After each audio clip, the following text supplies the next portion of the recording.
So the Eagles won aerially against It's a Pittsburgh. good one. I like And that. Jalen Hurts took like maybe a victory lap on the podium. Seems like it might have annoyed you a little bit though. What's your gripe here? All right. So Jalen Hurts played great, by the way. Passing Yeah. game played great. They did a great win for them. We were, by the way, good job by us not falling it last week into the, oh man, Tomlin getting all those points trap, because non-conference game, different spot. We understood that Pittsburgh's game of the year is next week or this week against Baltimore. They win that game, they win the division. So, different circumstance. By the way, again, sorry to bring up the Chiefs again, sneaky potential slight benefit of this brutal 3 games in 10 days stretch. The Chiefs have a real chance of playing consecutive games, maybe 3 in a row, depending on what happens with Denver. It wouldn't. Let me just go consecutive games. Consecutive games against teams that the previous week clinched their division. This week, Houston clinched the South, so I wonder how that impacts them for this game on Saturday. And if the Steelers win on Saturday, they clinch the North. How does that impact them for the game on Wednesday? But let me set that aside. Jalen Hurts. So Jalen Hurts plays great. They win. And he says smugly, so that's what y'all wanted to see, right? As if the media started this. Buddy, here is the order of operations. The Philadelphia Eagles win their 9th straight game to get to 11-2. Saquon Barkley is the toast of the town. Might win MVP from the running back position. Seems like the defense is elite. Seems like all's good. Media shows up in the locker room after. A.J. Brown, who was visibly pissed on the sidelines, they ask him about it. A.J. Brown, who is not in the media, says, hey, A.J., what do you need to work on? Passing. Makes it, he seems angry and pissed. The next day, the longest tenured Eagle goes on the radio and says, yeah, man, AJ's super pissed. Probably better to keep that in house. And it's just such a shame because he and Jalen used to be friends. That's what happened. This was not a media creation.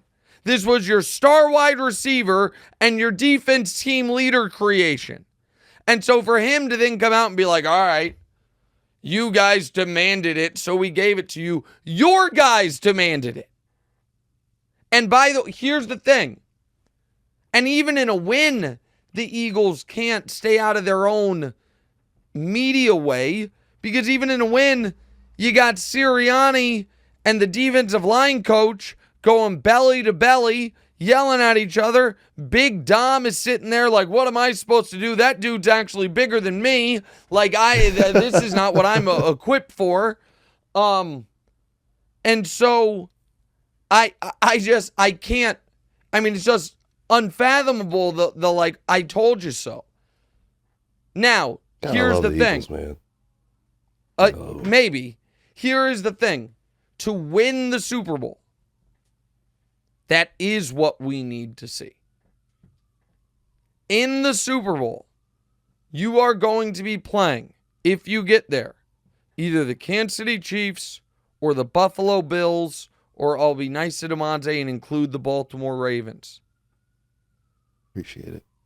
If you're playing one of those 3 teams, you're going to have to be able to win through the air.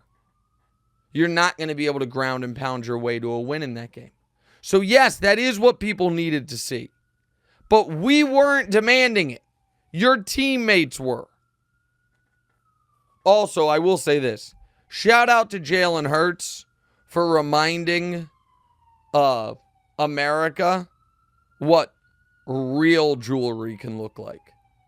Not some of this, not some of this. Oh man, I got this on loan and I spent Again, I'm gonna say a big amount of money, but not. I got this sweet pendant for $8,000. No. That right there.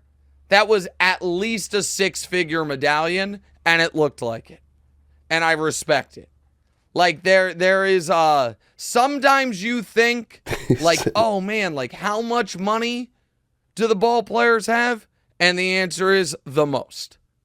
Like whenever there's a question about in like kind of like, I don't want to necessarily say hip hop culture, but kind of is like urban hip hop athlete culture. In that culture, it's a lot of musicians that have jewelry. It's not ball player jewelry. And by the way, Jalen Hurts, the last thing he wanted was for an NBA player to walk into that press conference. Because then all of a sudden it's like, oh man, you got that guaranteed, you got that fully guaranteed jewelry.